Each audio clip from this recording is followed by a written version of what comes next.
I don't know if that was the case. Not like bad or nothing. Just No, I figured it out. We're good. Oh, okay. Well.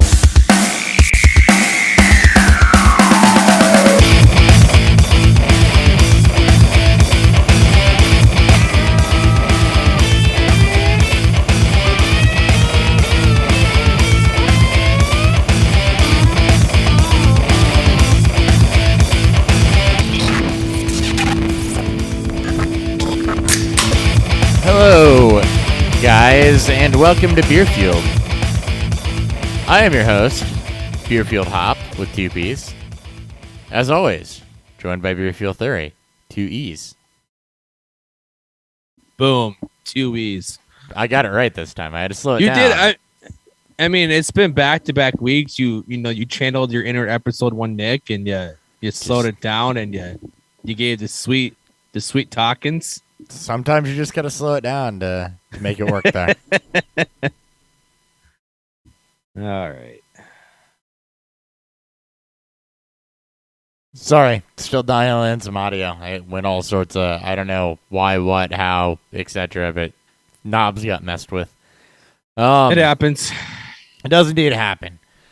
Quick check, we are recording this during Thursday Night Football, so keep you updated on that as we go. San Francisco's up 10-0 on the Titans. Jeff Wilson has a touchdown.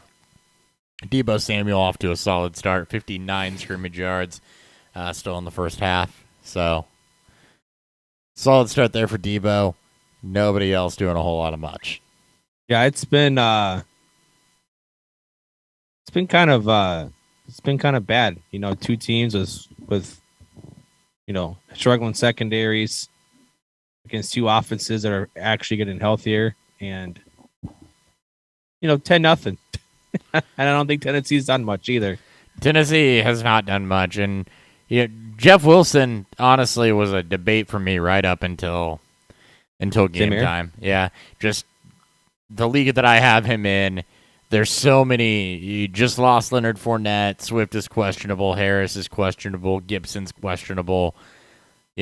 Everyone's questionable. I've got Melvin Gordon questionable, likely to play. Had him as a backup option, but I still need to find at least 2. So I'm like, yeah, fuck it. We're gonna throw Jeff Wilson in here. He's a surefire starter at least. I mean, it was between him and Devonta Freeman, and that was because I lost out on Ronald Jones. Yeah. Yeah, I mean that's really, and I still picked up Lev Bell, but that's pretty much been the cold case for me. It's yep. Yeah. You have any bad beats last week? I don't think so. Last couple weeks have been pretty, brutal in those departments, but I lost first round of a playoff on the Russell Wilson interception by less than a point. Was that the Scott Fishbowl one? Because I thought that you were up, and then no, that was not Scott Fishbowl. Scott Fishbowl, I was kind of just clinging to dear life because everybody not named Kelsey dudded me last week there, and I ended up out of that by like 5 points, which whatever. I watched because you were. I was right on one the brink. below. Yeah, you were right. I mean, thankfully I had a decent week, and I got a sense. So Beerfield's still alive at the very least. Good. We both made it out of the first round, so that's something. Both made the playoffs. That's something. So I'm not disappointed by that, but yeah, Russell Wilson interception. Guy had the Rams defense, and oof, that put it over the top. I thought I was going to survive. Had I think it was an 18-point lead going into that game. He had Rashad Penny and the Rams defense going. And it took until that interception at the end for me to end up on the losing end of that. But not disappointed. The journey of how that team got there, losing what that team lost, just kind of shows the importance of playing waivers, drafting to have a deep team, making the trades that you need to make at the right point in time. I mean, that's a team that started off with Derrick Henry, Allen Robinson, Calvin Ridley. Lost Aaron Rodgers at points. Made a trade for Tyler Lockett, then didn't have Tyler Lockett last week. Had Leonard Fournette. He gets bounced out middle of the game. If Jesus, yeah, if it weren't for the bad luck on DeAndre Swift is on that roster as well. So, just the fact that I was even in the playoffs as a 5 seed, no less, given Swift, Henry, Ridley, Robinson, what went on there was a testament to just my own managerial skills. I mean, it's always been preached, and we always preach it in the offseason. It's really important to listen to. Obviously, when you tell your casual, listeners or friends or whoever out there that wants to listen, it's you don't win your fantasy leagues in the draft. In the draft, you can definitely, handicap yourself, and it will help if you draft well, especially in the double-digit rounds. Mm-hmm. Hunter Renfrow, Deebo Samuel, he was in double digits, but later than expected. Cooper Kupp in the 4th round and 5th round in a lot of drafts. Won people a lot of leagues. Leonard Fournette was a round 7 pick. I mean, he's bigger part of the reason I was there. Yeah, Fournette, JT in that 2 or 3 week span where he became like a 3rd round pick because people were scared that Quentin Nelson and Carson Wentz were gonna miss time. I mean, I was concerned, but I wasn't that crazy. But I mean, there's times, and then just with how this year has been, especially the last 2 weeks, like this week's trying to outdo last week. It's going to have a hard time outdoing the people that were lost in actual gameplay last week, though. Particularly one of the biggest fantasy teams, that you had people from in general, the Tampa Bay Buccaneers have lost. They lost pretty much everybody all in one game. So Godwin done for the year, torn ACL. We'll talk more about who to target in the game preview, but Godwin done for the year with the torn ACL. You lose Leonard Fournette for at least the rest of the regular season. The pulled hammy, he's on IR. Mike Evans going week to week with a hamstring issue. They had a rough go of it. Yeah, and with the early thought that maybe Godwin was able to make it through without major injury. A lot of people were thinking that he'll be back in the actual playoffs, Bucs specifically. I think a lot of people were a bit shocked that the worst came of it too. And we've heard that before, though, right? Where, you take a hit like that, first off, you assume the worst. The NFL's got to do something to get that one out of the game, like crown of the helmet to the knee while the receiver was planted. And the same guy who did that to Godwin pulled that same shit on Gronk. So Gronk was able to slow down and kind of avert himself. So whoever that fucking guy is, I've seen his name floated. It should be you got to do something about that. Punch in the fucking face for that. Like, I hate that shit. Like, I understand you can't go high to protect the head, but to go helmet first and try to take him out at the knee. Yeah, wrap them. Don't launch yourself into them, right? Wrap them up, because you're just missing yourself at a guy's knee at that point, and that's not going to get it done. When they're planted and take the hit on the side like that, that's what you get, is what happened with Godwin. So, more on them in a minute. First things first, we got beer. You do? What's fueling Beer Fueled?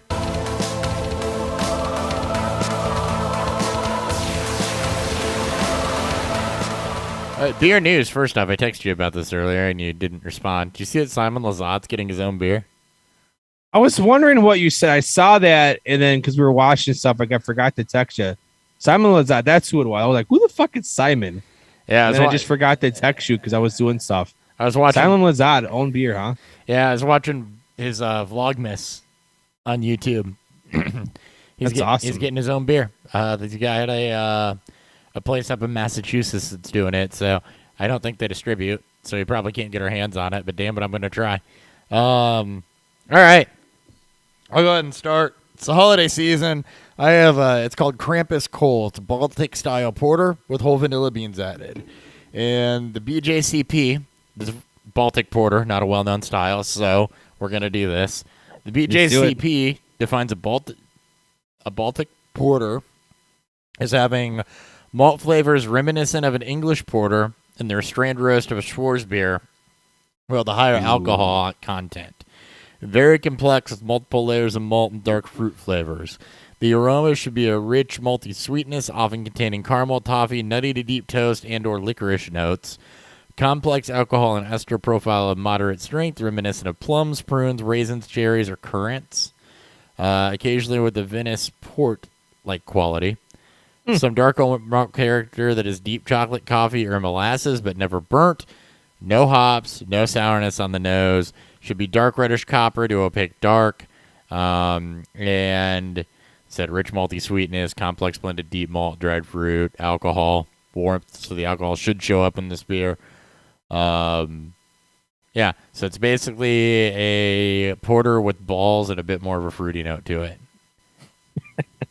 And this one does have whole vanilla beans added. I don't know if I said that. So You did. It sounds good. I've had the Shoots Baltic Porter. I was not a big fan of. Oh, right. This is from West Side Brewing in Ohio. So, But you make it sound delicious. Yeah. I mean, I'll let you know. I went Yeah. to, you remember that liquor store we stopped at when we went to hang out with Rotor Lounge and stuff outside of Indy? yeah. Shout out to Brad too, by the way. Yep. That place, the one that had like the gift baskets and shit like that. Yeah, yeah. Yeah, we stopped there on the way back through and partied stores and stuff while we were down there because I had to go to New Riff last Friday. Yeah. Oh, yeah. Because you had to pick up A barrel, right? and 200 Yeah. bottles. All right. I am drinking. Hold on. I got to get the bottle for this because this is pretty cool. I mean, the bourbon itself is, I'll get my thoughts on it a little bit. So I got 1792. This is their sweet wheat.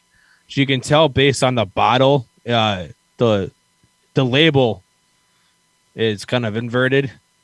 So it's all fucked up. But this is, kind of sought after.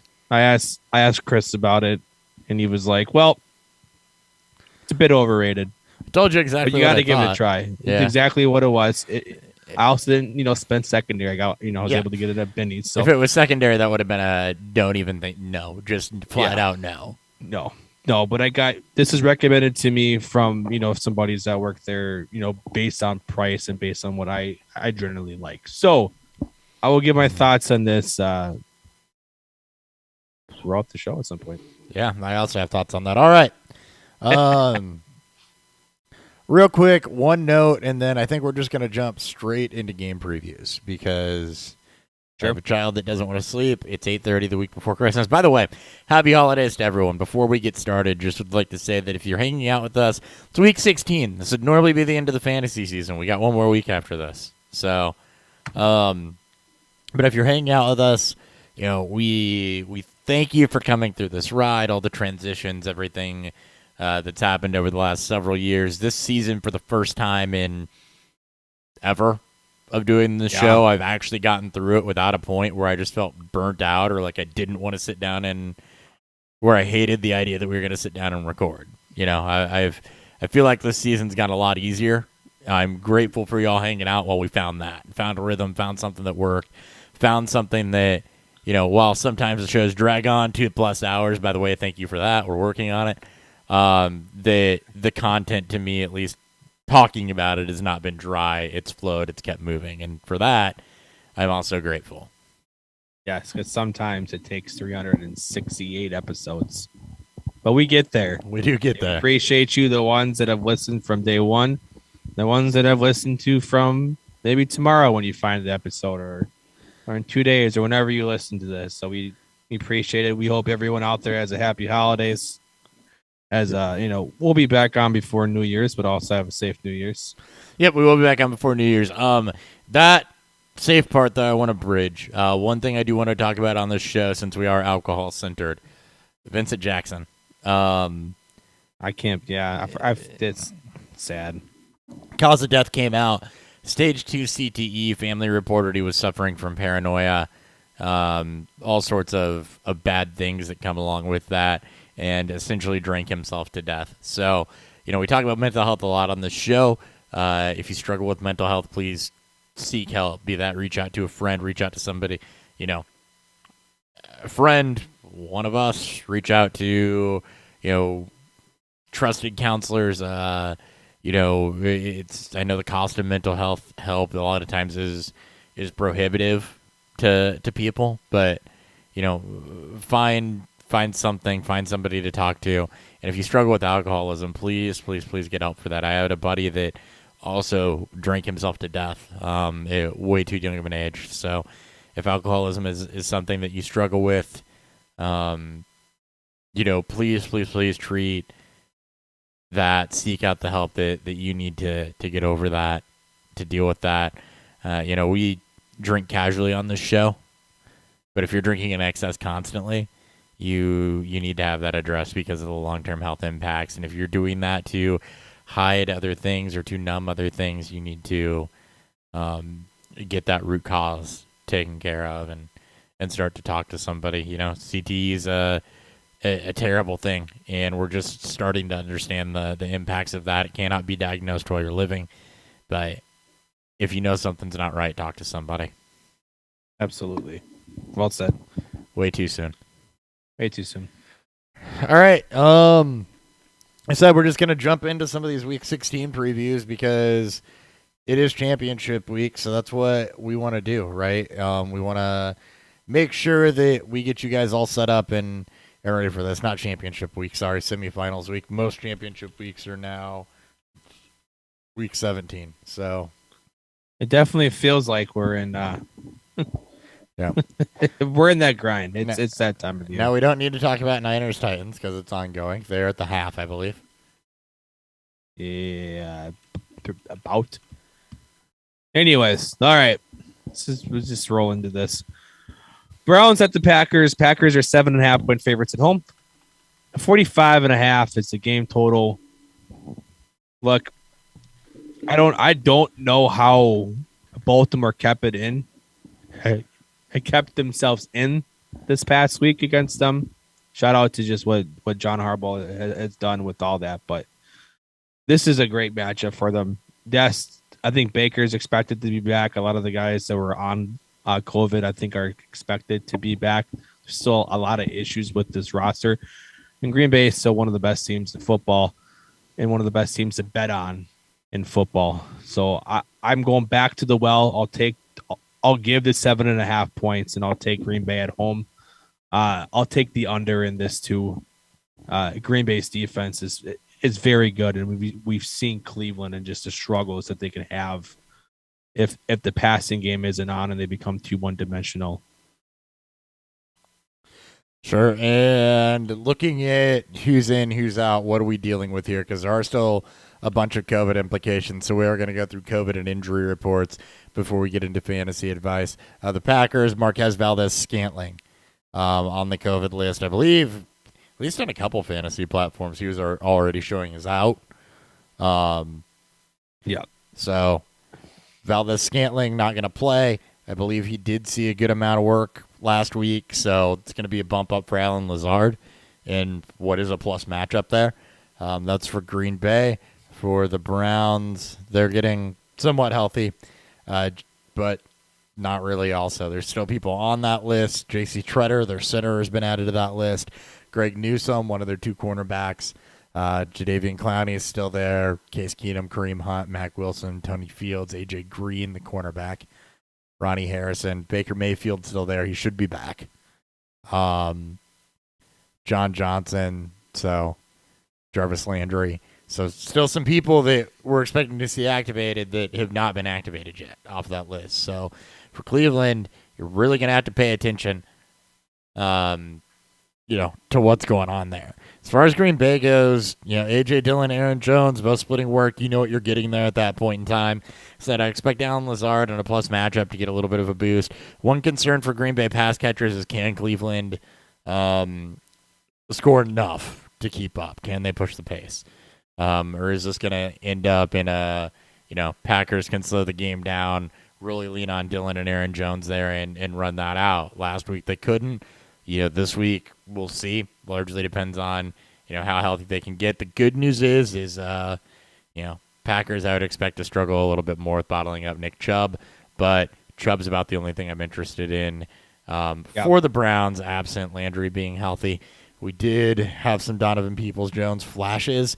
But, you're in the semifinal of your championships, and I'm just not willing to trust the inconsistency that has been Donovan Peoples-Jones. Also, he saw 8 targets, just 48 receiving yards on those.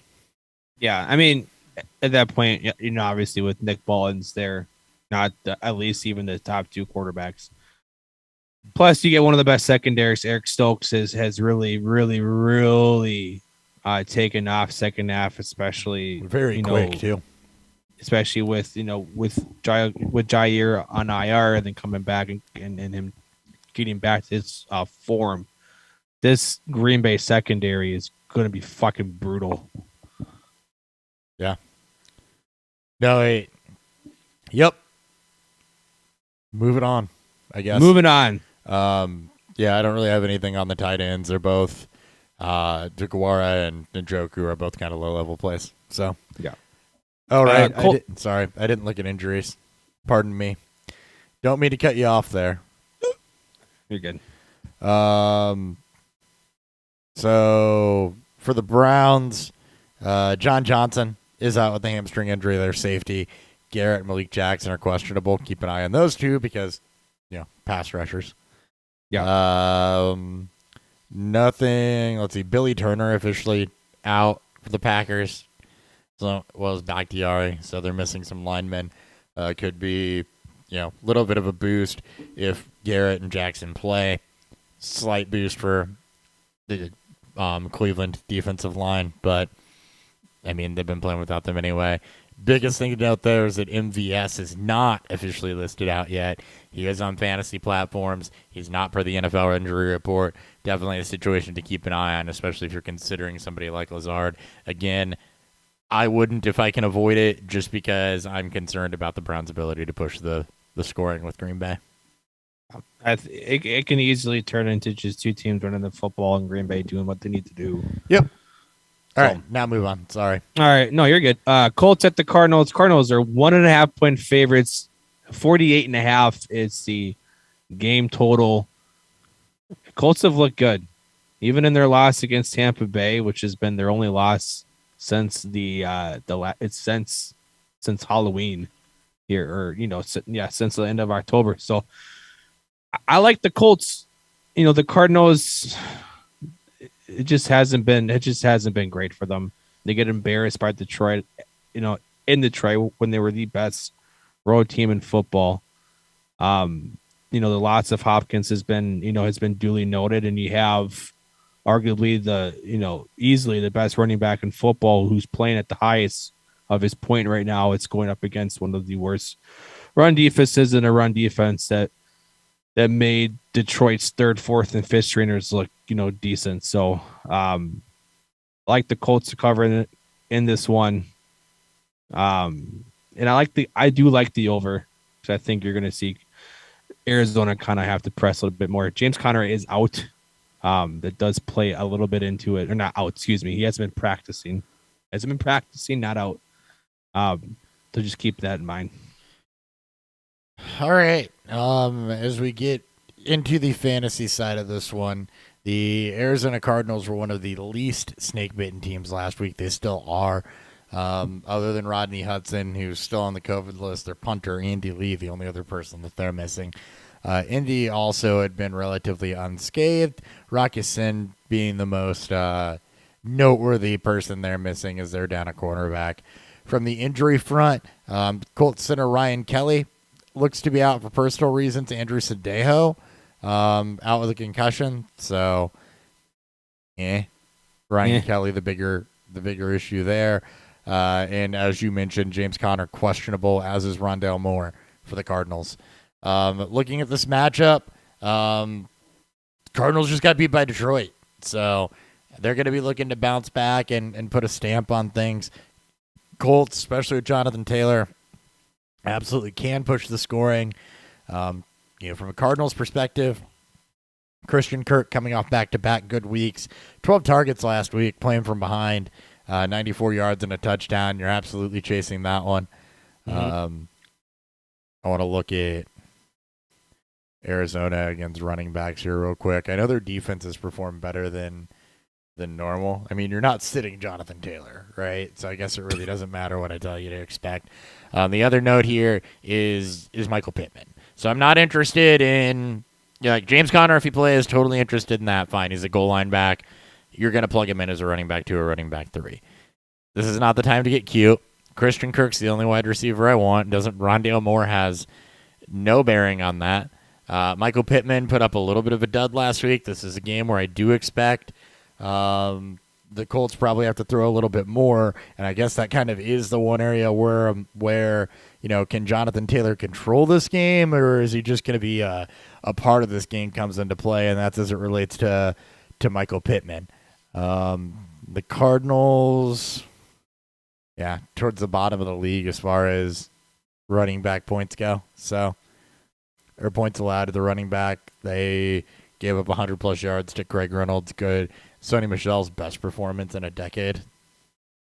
And 20 points to Montgomery. So, Pittman, I'm a little iffy on. I think that you're probably going to get good floor from him like you normally do in this one, given the amount of scoring. But it does look like this is a game that Jonathan Taylor can just take over if he wants to. So, yeah, and to speak it to the Cardinals don't have the same type of defense as the Patriots do.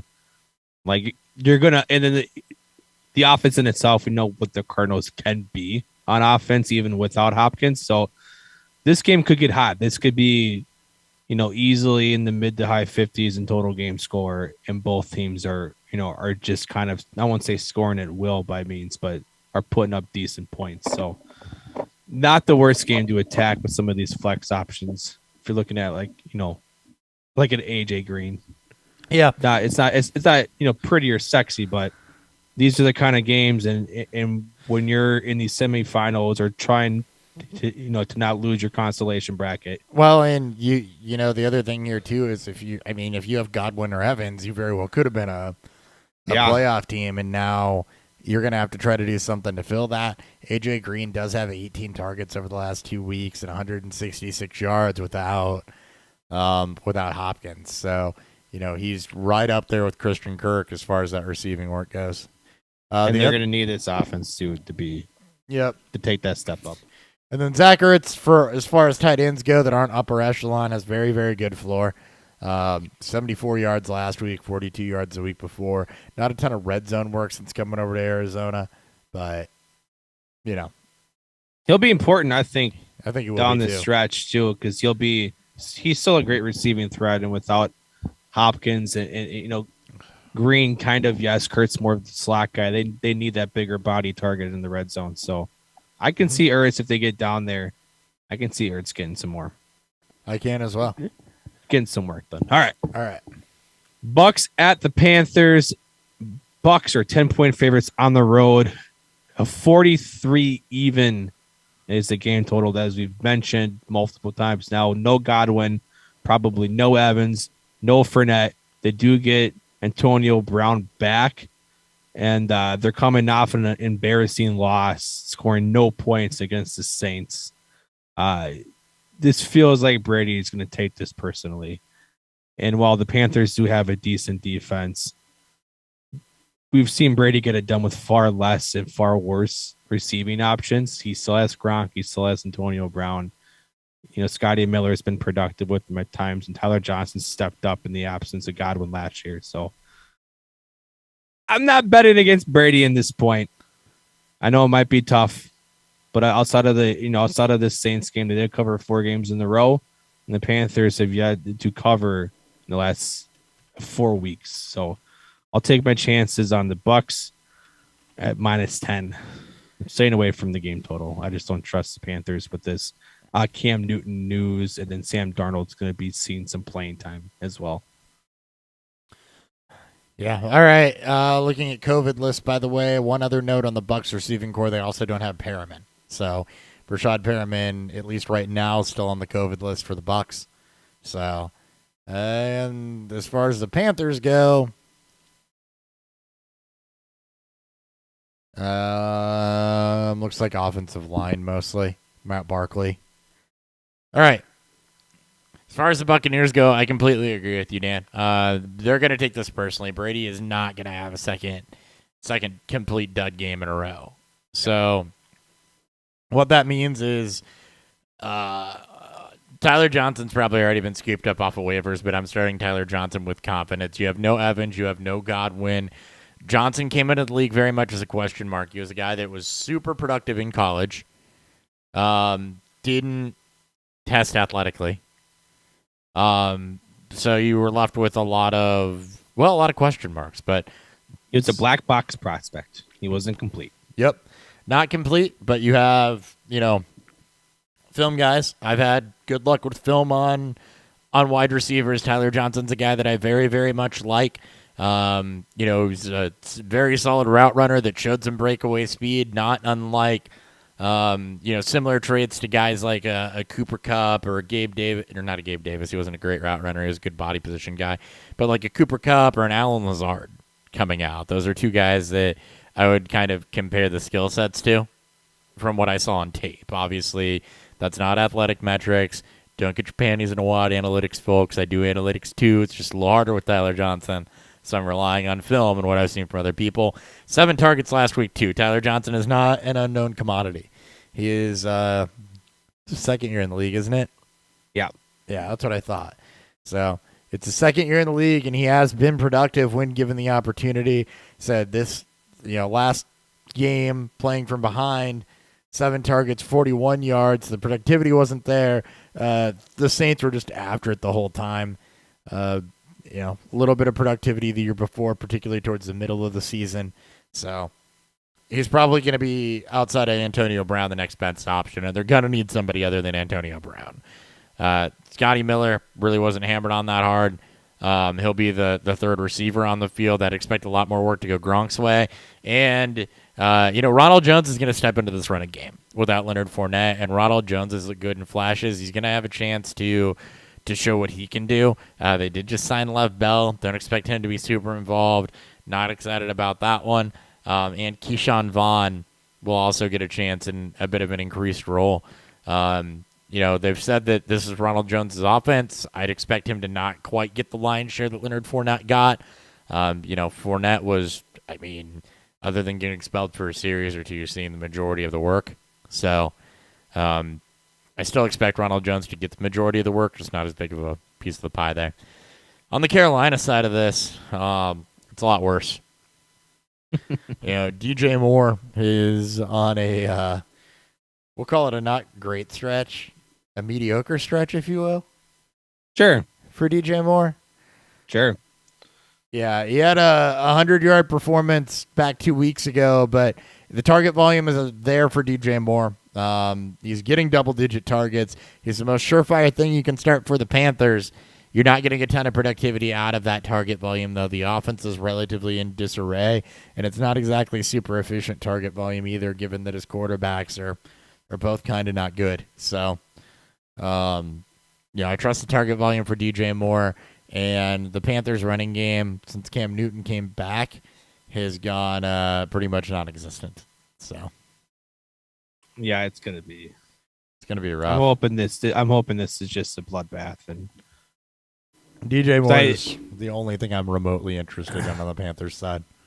Yeah, and even then, if the reports are true that Darnold's going to be seeing some snaps in this too, it's just it may be wise to just completely avoid Carolina if you can, absolutely. Absolutely. DJ Moore. Maybe even, but it's, yeah. And we'll have a lot more on Moore in the offseason, because I think what I'm going to find is that he's going to be a value I really, really like next year. Yeah. He's your next Brandon Cooks and these guys that just continue to perform. Cooper Kupp. And get disrespected. Cooper Kupp's, he already feels like he's going to be a value next year. As I'm already seeing, people are going to be talking about regression there. We'll get into that. We'll have a lot of that. I'm sure Adam Thielen would also love to have a conversation about regression and how bullshit it can be at times. Yep. All right. Chargers at the Texans. Chargers are 10.5-point favorites. 45 at Houston. 45.5 is the game total. I'm probably just going to stay away from this. The Chargers have been, I won't say disappointing. Most of their games continue to be close, regardless of opponent. And when you get a spread that's double digits with a team that struggles to put teams away, or at times will play down to their opponent, and Houston with Davis Mills has been better, not good that great, but when you see people out there that you respect ask the question, is Davis Mills the second best rookie quarterback this year? And you have to kind of pause to think about it. That speaks how bad the rookie quarterback's been this year, sans Mac Jones, but also just, Davis Mills has not been as bad as people think it is. So I may even take Houston at home with this double-digit spread and just hope that they can get a couple early scores, or get that backdoor cover. I'll take the over in this too. I do expect there to be a bit of scoring. Not a lot, but a bit. All right. From the COVID bloodbath, looking at Houston, big list. That's right. Brandon Cooks is on there now. Fuck. Lonnie Johnson, Roy Lopez, Eric Murray, Jordan Jenkins, Justin Britt, Titus Howard, Kaimi Fairbairn. Brandon Cooks is on there along with Fairbairn, Eric Wilson, Jaleel Johnson, lot of D linemen, lot of O linemen, Christian Kirksey, Cruz Hill. Houston's hard hit.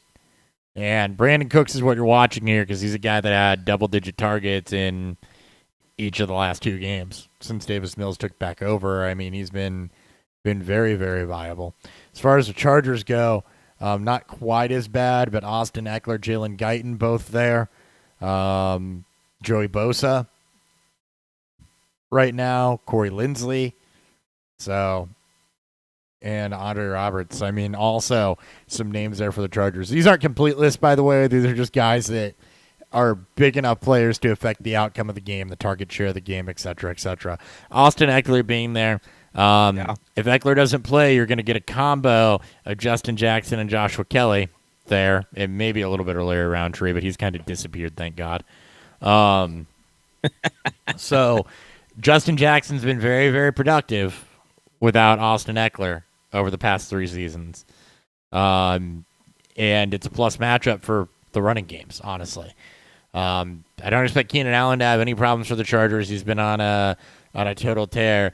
Guyton doesn't swing the target volume a lot. His 4 targets aren't going to change anybody. So, it's going to be Palmer just working into more Guyton's routes. You're not chasing that, especially not knowing if Houston's going to be able to push the pace. And not having Brandon Cooks for Houston really scares me. You mentioned how well Davis Mills has been doing. Well, 21 targets to Brandon Cooks, 15 receptions, 200 yards, and 2 touchdowns over the last 2 weeks against Jacksonville and Seattle. Chargers do have a better defense than Jacksonville and Seattle. So they do. A little bit more of a test, especially if Joey Bosa can get back. The other thing that scares me a little bit with that one is if you don't have Brandon Cooks, you're relying on guys like Jordan Akins, Philip Dorsett, Nico Collins to take on the workload, a bunch of unproven commodities. I'm avoiding Houston at all costs outside Brandon Cooks. If Brandon Cooks doesn't play, I don't want to chase anything there. Rex Burkhead has floor. There is no upside to that, and that floor is not very high. I mean, it's like a basement with short ceilings. I'm gonna have to take this back. I completely forgot just how wrecked Houston was, especially even about the Brandon Cooks news. It might be change it. Take the Chargers and the under. Houston may not score points, and the Chargers with Justin Jackson will be fine on the ground.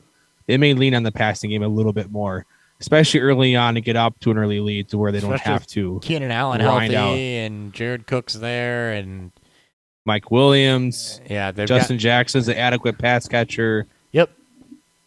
So borderline good pass catcher, but so is Austin Eckler, which is why he never gets used in that role. Definitely that's another one you keep an eye on through Sunday. We are recording this on Thursday, so with the new protocols, some of these guys absolutely could get healthy by that time. So absolutely, but we'll prep you for both. Anyways, moving on. Giants at the Eagles. 10-point favorites at home. 40.5 is the game total.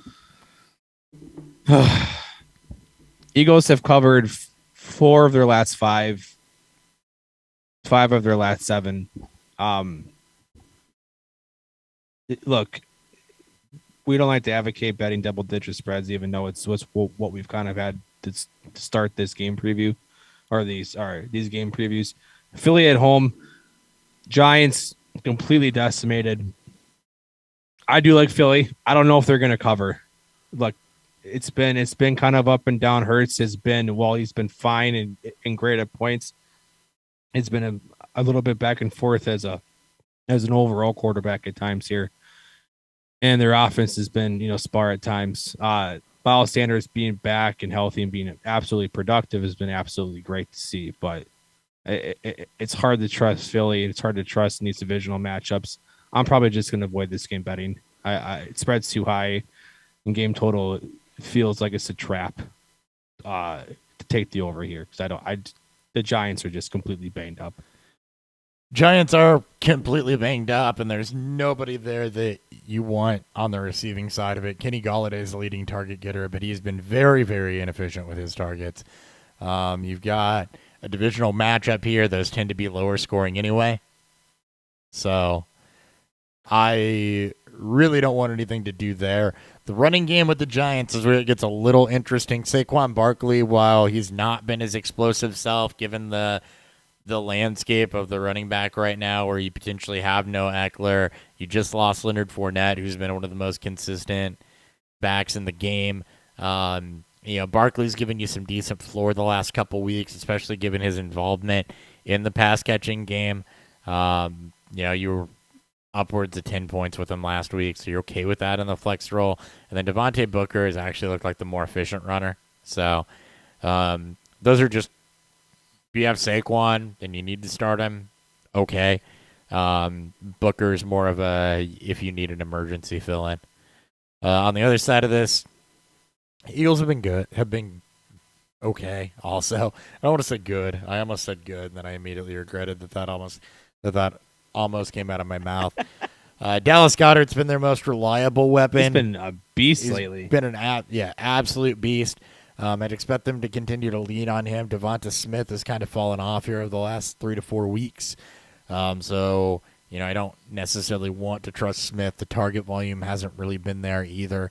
Under 6 targets each of the last 3 weeks. So Dallas Goddard's been their most reliable option. But the other thing that's been super reliable with Philly has been the running game. Miles Sanders, after a bunch of early season, we'll call them transgressions, back-to-back 100-yard games. Really, the last 4 games have been pretty freaking good for him. Still no rushing touchdowns, so he's not being used down around the red zone, but the yardage is absolutely there. He's also getting some receiving work. So, Miles Sanders has found his way back to relevancy as an NFL running back. Yeah, I mean, it's also Jordan Jalen Howard. Hurts is. What's that?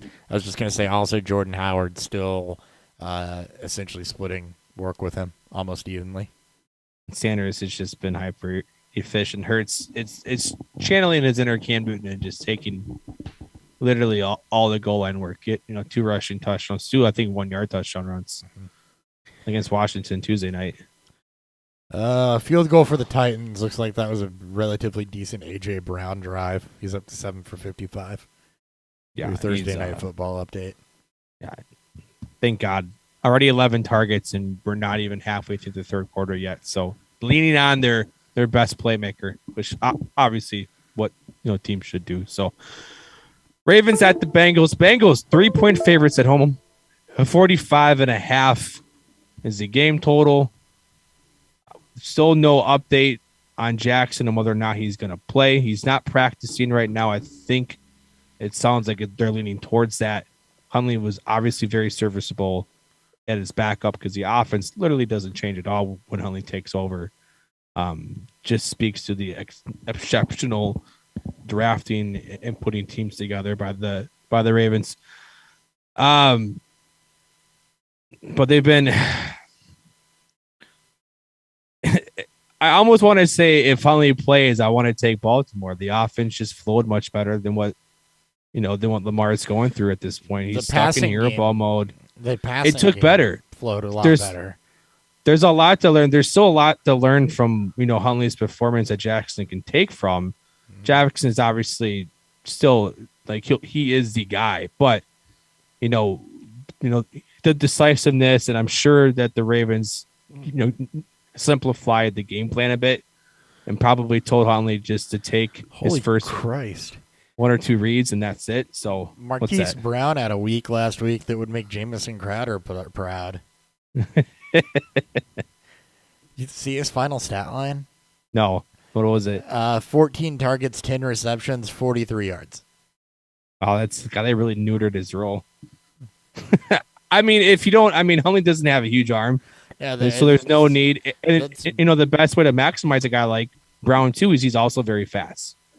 You put him in space. I was just gonna say that just screams everything went at the line of scrimmage essentially. Yeah, between him and Mark Andrews blowing up. Hopefully, if Lamar does play, they take of what they've learned against Green Bay and they apply it to the rest of the season game plan, because both these teams, the Ravens and Bengals, are so vying for playoff spots. The AFC North is nowhere near settled yet because both either 8-6 or 7-7 in it. So holy shit, yeah. Betting wise, with another pick. Who did? Oh, Garoppolo again? threw another pick. Yep. I'm playing against him in one of my semifinals.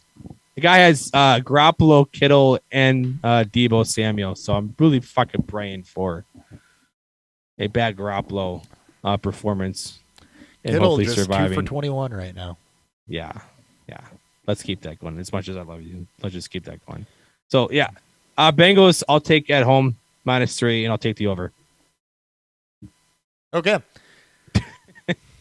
Sorry, we're all over the place right now. We are. That's all right. We can do that, though. All right. They're God-given right. Indeed. ABCs are hard. All right, Baltimore Ravens. Josh Oliver was just the first name on the list, really. Pernell McPhee and Justin Houston, so a couple of linebackers. Jimmy Smith, Sammy Watkins is your COVID list.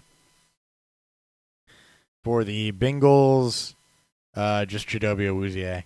So not a whole lot of people gone there. The Ravens are relatively chalk right now. It doesn't matter if it's Huntley or Lamar. Mark Andrews and Marquise Brown are the two guys that are getting the majority of the receiving work. Bateman's had a big game, but and started off with some nice floor. He's been relatively inconsistent, though. So I completely have a hard time trusting in that. It's a rookie in the Ravens offense, which is an inconsistent passing offense anyway. So Mark Andrews and Marquise Brown are the two guys I want there. Devonta Freeman gave up a little bit in that running back, we'll call it race, but it's more like a slow crawl to Latavius Murray. So I don't want to start either back if I can help it. And if you're still playing for something meaningful at this point, you're probably not starting either back. Probably don't even have either back on your roster unless they're at the very end there. I do. Actually, they gotta play Jeff Wilson over Devonta Freeman. Right.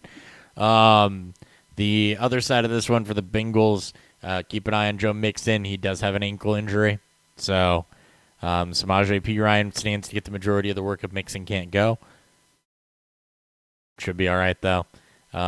Your receivers, we just saw the Ravens get kind of caught up in a shootout. They're banked up in the secondary. They just signed 7 Schnucks cashiers to make up their secondary. So, that's good news for Jamar Chase and T. Higgins and potentially Tyler Boyd, as long as the points get pushed in this game. We've seen that Huntley can keep up with that and actually push points there. So, there's nothing really here that I want to shy away from. Boyd obviously being the lower productivity of those guys. There's nothing that the Ravens have though to scare me away from the Bengals other than, rush game a little bit. Mixon could be in for a floor game, but without knowing who you'd start over him, which is probably not a lot of people at this point, you just roll with it. Yeah, this game feels very much very chalk. Chalk, like you said. And you're playing whatever Ravens quarterback, Andrews, Brown, and then the Bengals passing game along with Mixon. Yeah. Devonta Foreman touchdown off that pick. Devonta Foreman. There we go. Boom. makes me excited. That same league. I'm Laying also playing Devonta Foreman in that league. laying torn Achilles narratives to rest. God. And Cam Akers designated to return. Yeah. Probably won't play this year. Rams will make the playoffs, so we could see a truly remarkable comeback. Hurt in the offseason. Again, just laying waste to those. Yeah. Well, it was a goal line carry for Foreman, but still. Hey, no, I know. It was 1-3 when I saw it, or it was at the 3-yard line when I saw the drive start. So I'll take it. Indeed. All right. I don't need efficiency when he's getting touchdowns. No, you don't. Same for you, Jeff Wilson. Same for you. That's right. Say it. That's right. Just keep fucking scoring, baby. All right. Detroit at the Falcons. Falcons are 6-point favorites at home. 42.5 is the game total. The Lions continue to be massively fun to bet with. 9-5 on the season against the spread. 7-3 in their last 10 games. Atlanta is not a good team, which means that Detroit will probably struggle. Detroit just seems to play better against good teams. Both their wins came against teams that are probably, or at least one of them's a playoff team. The other one's a fringe playoff team. But they took Baltimore and they took the other Minnesota game to the last second. They played the Rams extremely tough at the beginning of the year. So I like Detroit to still cover this on the road. Let's see if they can get a road game win this year. Let's pray they get a road game win this year. I'm going to take the over here. Atlanta's offense has been meh. 13 points this past week. They had 29 against Carolina. 17, 21, 0-3. So they're all over the place from what to expect from this offense. Detroit does not have a good defense, though. They play their asses off. But I think this game could be fun. It may be gross at times, but you might get some points here. I'm taking Detroit than the over. All right. Detroit, not really. Oh, well, Jared Goff. Jared Goff is in COVID protocols for Detroit. So, that's actually. They won last week without him. So, fuck Jared Goff. No, they had Goff. I'm sorry. They had Goff. That was 2 weeks ago when they have Goff. Right. David Blau is the backup there still. Oof. So, rough. Yeah, as we talk about things, just remember that David Blau is the backup there still. Because that's important.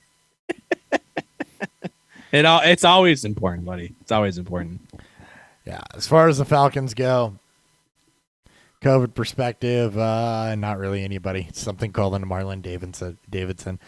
So, in this one, Amon-Ra St. Brown's the name that jumps out at me first and foremost. Is a guy that I've been paying a lot of attention to. I was an Amon-Ra fan.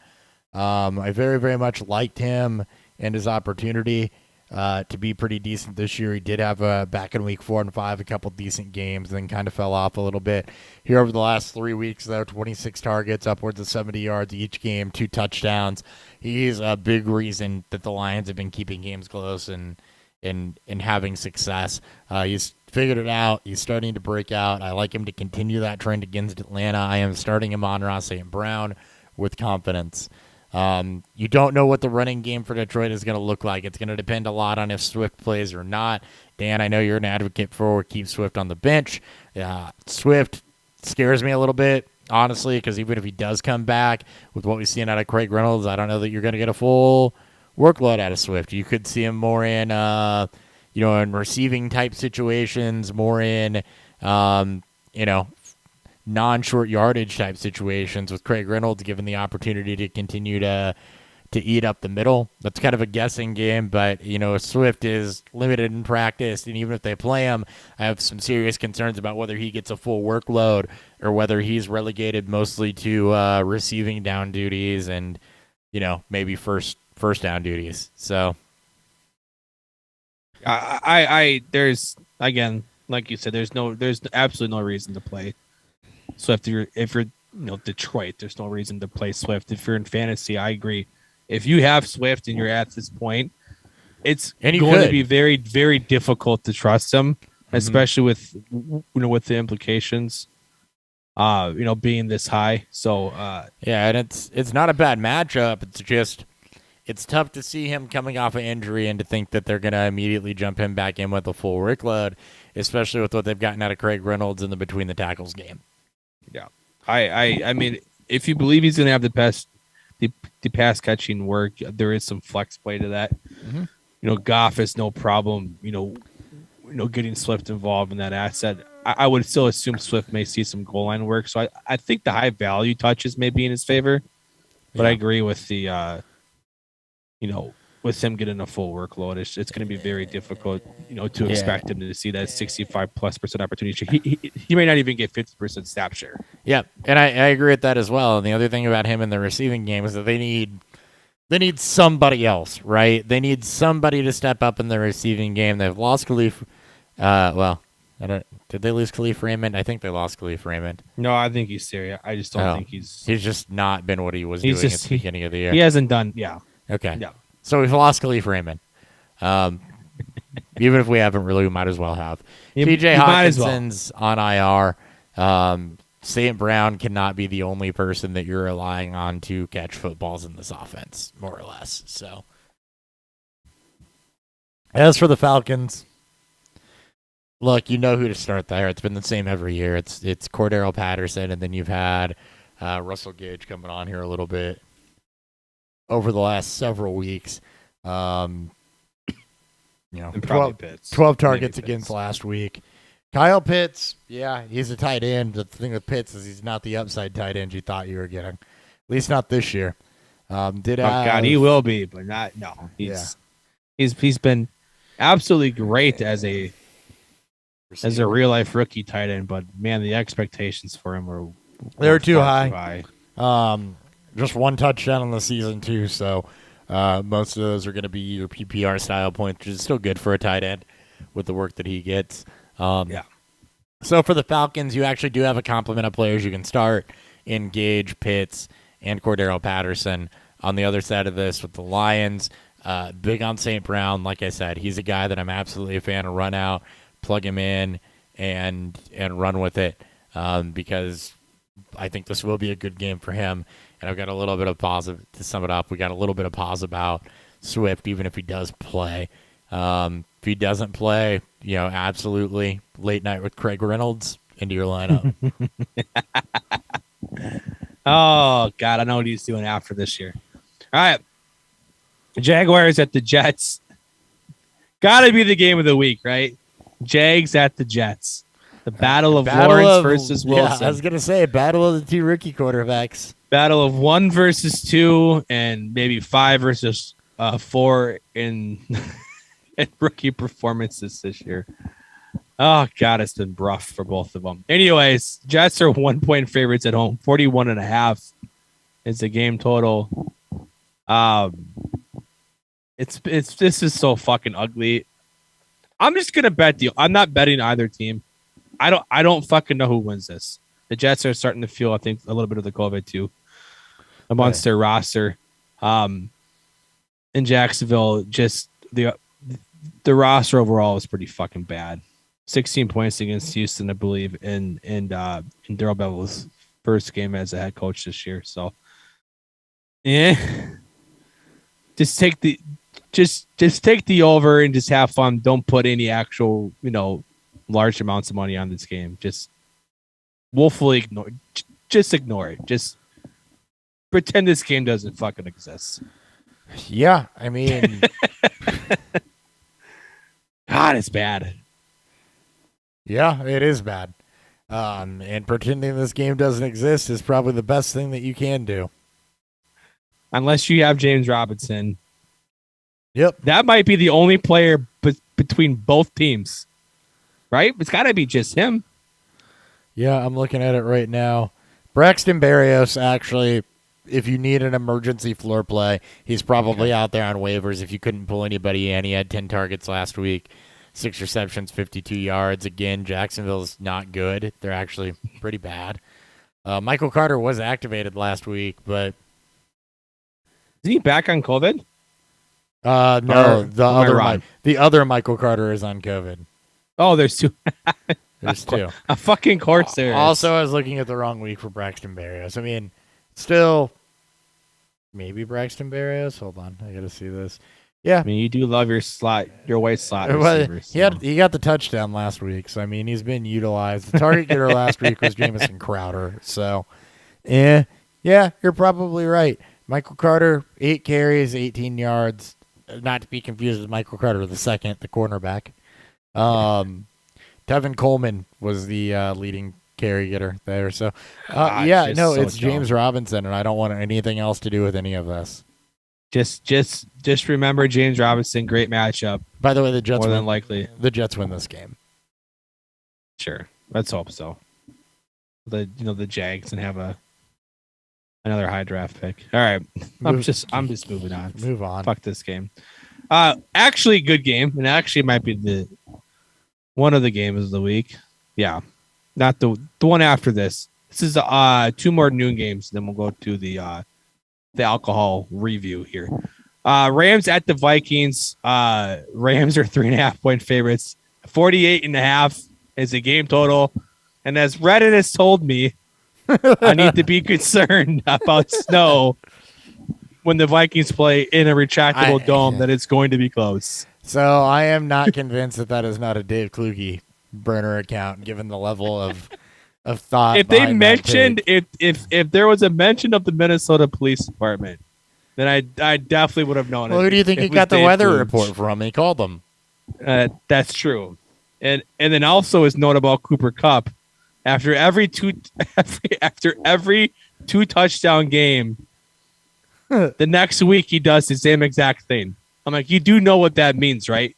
Right, the guy who made this post.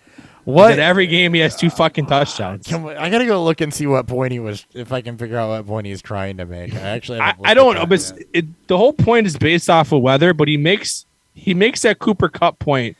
I know. No one mentions anything about it in the comments on Reddit, and he doesn't even correct himself. It's just like, oh, actually, I see what he was trying to say. Ish, right? Week 2, week 3, 2 touchdowns followed by 2 touchdowns, 96 and 163 yards on 9 receptions both times. Week 6, week 7, 2 touchdowns followed by 2 touchdowns, 130 and 156 yards, 9 and 10 receptions. So what he's saying is, I think the better way to word that would have been the 2 touchdown games have been coming in pairs for him. There, yeah. See, not here. Have a professional do this, right? Professional wording. Oh, what a great joke! But yeah, Jesus Christ, Cooper Kupp is so good. But anyway, I see now. I had to look to see the point that he was trying to make because I kept reading it and I was like, I think I know where he's going with this. What he said, well, and you out of anybody else is uniquely positioned to understand. Yeah, I can understand things that make no sense and then yet never actually make sense when I say things. So he was saying that they come in pairs. I'm pretty sure because when he's had 2 touchdowns.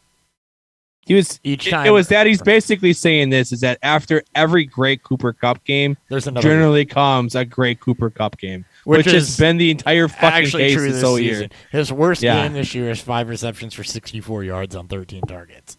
Yeah, he is. I don't think there's a better pairing of wide receiver and scheme plus head coach in the NFL and quarterback in the history. Well, I mean, he was doing this with Goff too, but. Not as much McVay recognizes, he just knows just how, what works with Kupp. This is McVay's Wes Welker, 100%.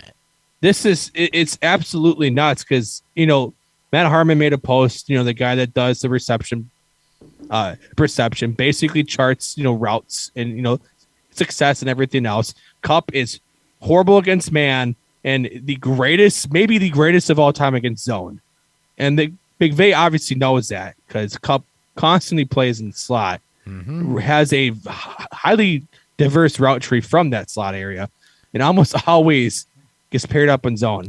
Cooper Kupp is what happens if Hunter Renfrow has more athleticism and has an aggressive play caller and just an aggressive quarterback. I mean, yeah.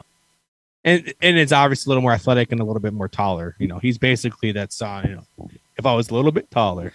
Yeah, I mean, Hunter Renfro's Diet Cooper Cup. Let's put it that way. Right now he is. It's just, my God, the Raiders. I don't know what they're going to look like next year. All right, so Hopefully a lot different. Anyway, this game, because This this game. is probably the fantasy game of the week. it should be. Next game we talk about is probably the game of the week. This one should be fun. Again, Rams at the Vikings, 3.5-point favorites, 48.5 game total. Vikings have played better. So have the Rams. Rams have covered 3 games in a row. Vikings have covered 5 of their last 7. Both teams have done extremely well. I'm still taking the Rams, though. The Rams are just coming on straight. They are one of the more complete teams. They're a little bit glass cannon. They're more obviously top heavy than there is depth there, but this offense is going to be extremely difficult to stop. Think of that Thursday night game, Rams Vikings from a couple years ago. There was like 60 total points in that game. Cousins went off, Goff went off, Cup. I think they still had Watkins in that, maybe with them still. I can't remember if he was with them or not at that point. Maybe it was Cooks, but that's the type of expectation this game. You have 2 very, very, very good passing offenses. And when you have to force Cousins to kind of throw throughout the game, we know how good Cousins can be. I do not expect the same type of performance what we got from him in Chicago Monday night. So this is the true game. Hard to get Cousins. Hard to get worse than what Hard to get worse. It happened in a game where minutes, like it was a game of like teams trying to be too nice to each other by not wanting to win that game. It was a game between all the Bears penalties and the Vikings ineptness on offense. It was a game of referee. What the fuck is what that was? It was so bad. Like, I thought the Steelers-Bears games was bad from a refereeing standpoint. This one, it's always the Bears. It is. I'm not sure what it is. Always the Bears. Always the Bears. All right. Go ahead. Rams in the over. Those are the bets. Rams in the over. Biggest COVID news in this one is Dalvin Cook. Yeah. I believe he's also unvaccinated, so he's out. He is completely out. He's out. He's out. He gone. You are going to get Madison's active again. So we know what that means. You're going to get a steady dose of Madison. However, previously, it's been only Madison. And we saw last week, Kene Wanwu got a series. 11 yards of carry. Think they try to mix him in a little bit more? He should. He is what we wanted from Mike Boone. And he's like he fits. This is kind of like Murray and Jarrett McKinnon from a few years ago. So. I think we see a lot of Wanwu on some of these receiving downs and outside runs, and see him mix in with Madison a bit more than we normally would, given his explosiveness. Especially with this game being, just the uptick in offense and which we saw from this past week. I think this is the game where you want to put speed on the field and let those guys, do work. That's not a... Wanwu is not a this year prospect. Wanwu is you want to see what he does as a dynasty stash for a couple years from now, a back end of the roster guy, that type of thing, right? Yeah. Yep. That is, Wanwu is not a this year thing. He's not a go plug him in your playoffs. What that really is you're going to start Madison. It's really just something to watch for and something to give you a little bit of pause if you're debating Madison or maybe another guy that's like a surefire starter. Now, Rams, generally speaking, can't stop the run. Just came off their best game of stopping the run against Seattle. So, also something else to keep in mind. They've been terrible against the run all season, and they bottled up Seattle last week. So, don't think the Vikings are going to have trouble there. It's just me throwing a little cold water on the normal Madison hype when Cook doesn't play. Obviously, Thielen, if he goes, he should go. I think he was getting close last week and just barely missed it. So, I'd expect Thielen to play. It's going to take any relevance away from KJ Osborne, who super disappointed me last week. And I don't hate him in this matchup just because of the amount of with the amount of volume that should be in this game. I hate him because last week happened. I know. And then, yeah, on the other side of this for the Rams, you know, right? Cam Akers designated to return. He's not going to be back this week. Even if he is back this week, they're not going to immediately give him full workload. Darrell Henderson's banged up. This is still a Sony Michel game for them. Other than that, Rams pass catchers, Odell, Kupp, Beckham, all for it. Stafford, absolutely plug him in. The only reason I'm not starting Stafford is because I have Aaron Rodgers. So, and even then, I was gonna say, I have until Sunday to make that decision, right? This feels like, because both quarterbacks are very, similar in how they score their fantasy points. This feels like it feels like it's a better game for Stafford. A far better Stafford game than it is a Rodgers versus the Bengals. Who the fuck are they playing? They're playing the Browns. Yeah. Yeah. Ooh, yeah. I mean, it feels like because of the game script that this is going to be more of a Stafford game, doesn't it? It feels like Cleveland's going to try to. I mean, this is my matchup. And it's in Green Bay, so colder weather. We'll see. This is my matchup with Nick in your league. I'm debating this on, but I'll tell you, I looked at it earlier and said, I'm going to have to sleep on that. So, yeah, it's a true coin flip. Yeah, it's not going to I'm heavily leaning Stafford. It's just not something I'm going to switch up until probably last minute.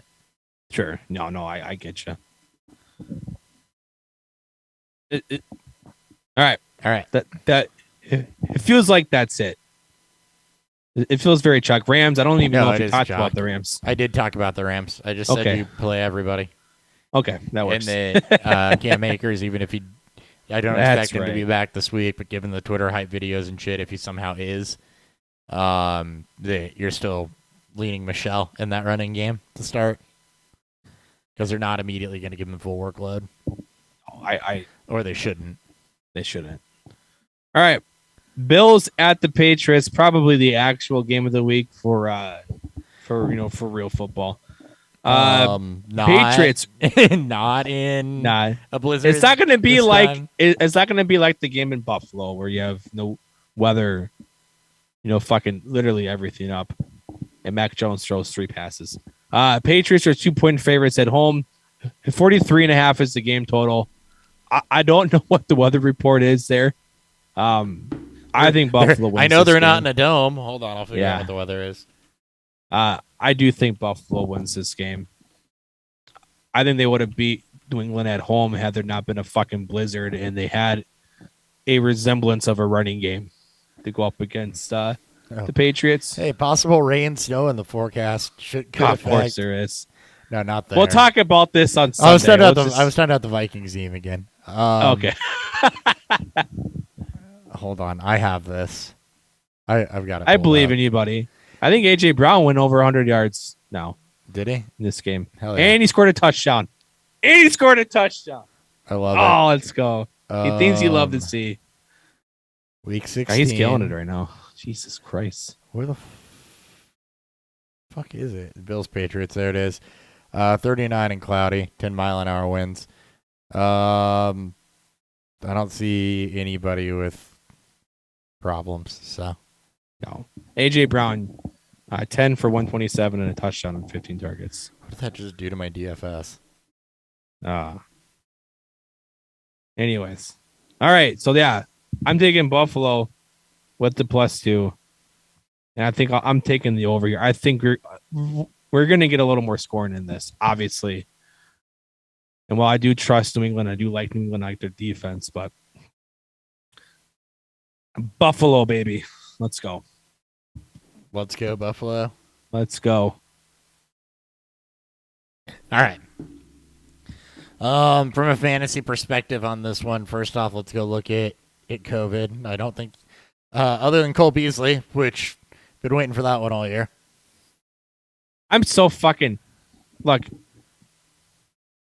I'm glad. I'm not glad.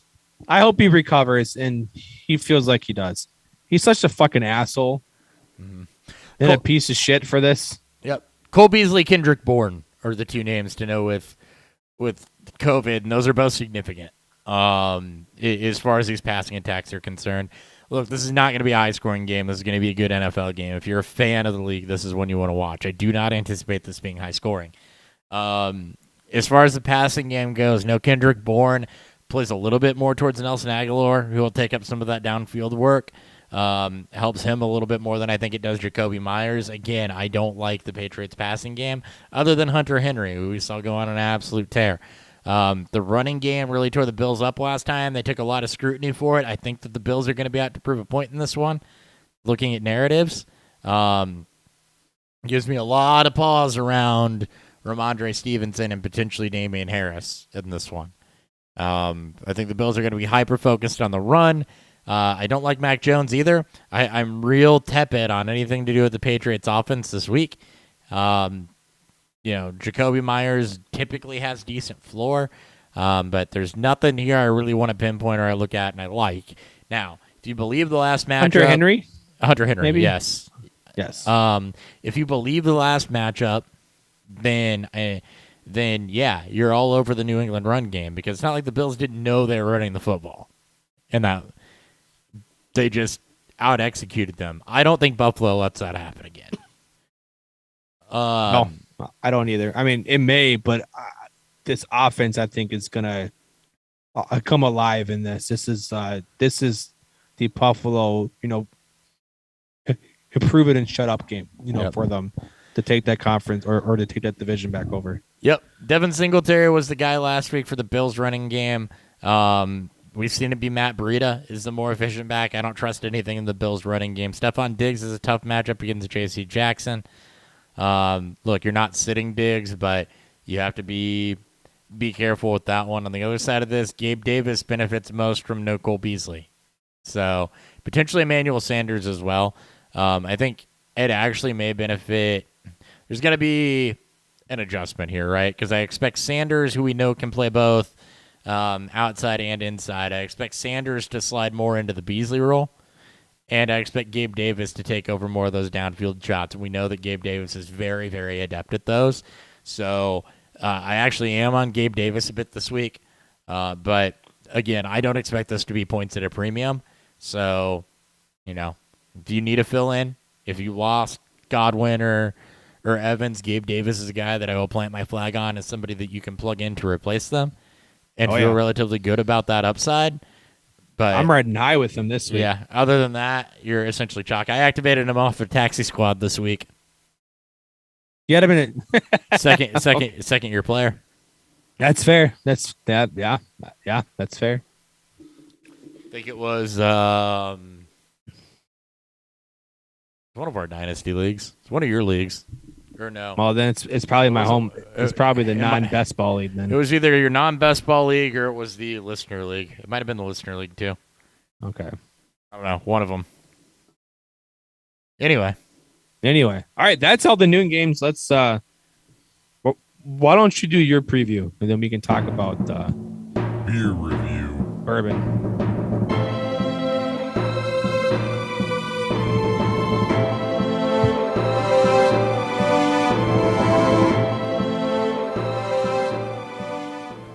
If I were to sum this up in 2 words, it would be nailed it.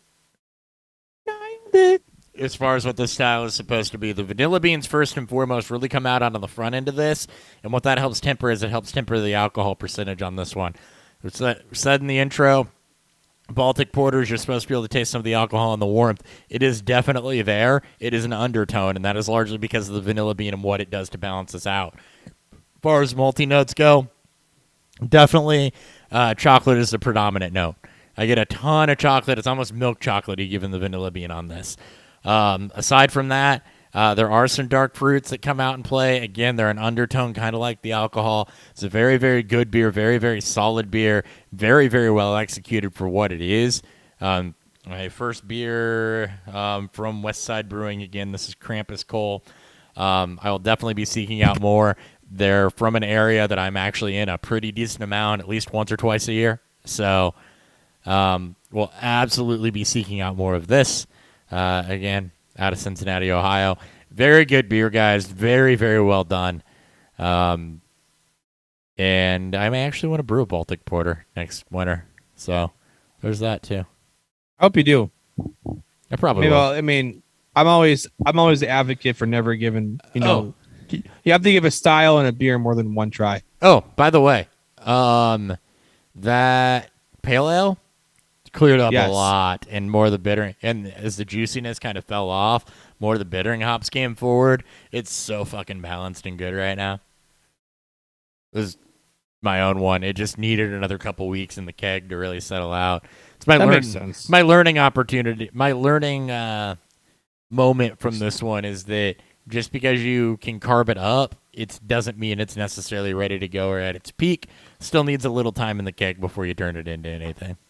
A lot of times you find out that, especially with IPAs, I think the best parts of them take about a week or two to get there. Yeah, this has been the hop kind of settled out. It's been 3 weeks now, and I think it's peaking from a clarity and a hop balance perspective and everything. It's reached its peak. Yep, I like it. All right, go ahead. All right. So again, this is 1792 sweet here. So on the nose wise, I'm nosing it a little bit, but just going through the waft and going through over the glass smell, you still get a bit of the ethanol on it. You can faint the chocolate, faint the vanilla.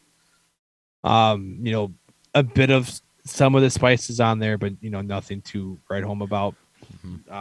Mouthfeel and taste wise, though.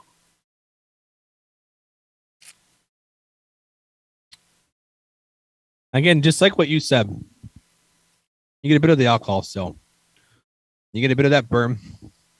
When it clears up, though, you get some of the spices from it. You do get the vanilla. You get a little bit of the sweet cherry. But it's faint. It's not overpowering. The alcohol tends to favor away pretty quickly, but on that first sip, on the first taste you get, it does it away for me. I don't like heavy ethanol up front. I don't know what that part takes into, but it does go away quickly, which is great because then you can pick out the characteristics from the barrel. But it's that first initial taste is what I'm not a fan. I mean, it's not bad, but I'm not that much of a fan of it. Yeah, I'm with you. I haven't had that bottle. So the full disclosure on what I told Dan when he asked me about that bottle, which was basically that I thought it was very thin, that it lacked depth, and that it was underwhelming, that it didn't deserve the hype that it got, that it was okay at the $40 price point, which I think is what it retails at. It's $40, $50, somewhere in there. $40. Yeah, that it was all right at that price point, but it absolutely wasn't worth the secondary hype or the love that it got. That most of that came from the name and the fact that it is a wheated bourbon, more so than it came from the execution. I love 1792. Danny Kahn is a great guy. He's a guy that I've had the pleasure of speaking to personally on a couple of occasions. I think their Thomas S. Moore line is fantastic. 12 years good. They do some great single barrels. The sweet wheat is not one of their better offerings.